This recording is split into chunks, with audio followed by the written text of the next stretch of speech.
हे देवा महाराजा, 12 गावच्या, 12 वेशीच्या, 12 वहिवाटीच्या महाराजा, तुझ्यासाठी आणि समस्त रसिक प्रेक्षकांसाठी हो दशावतारी आख्यान लावलासा महाराजा.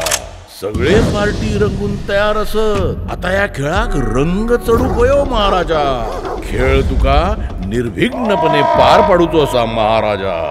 आणि जर का या खेळाकडे कोणी वाकड्या नजरेनं बघित असाल तर त्याचो मुळापासून नायनाट कर रे महाराजा.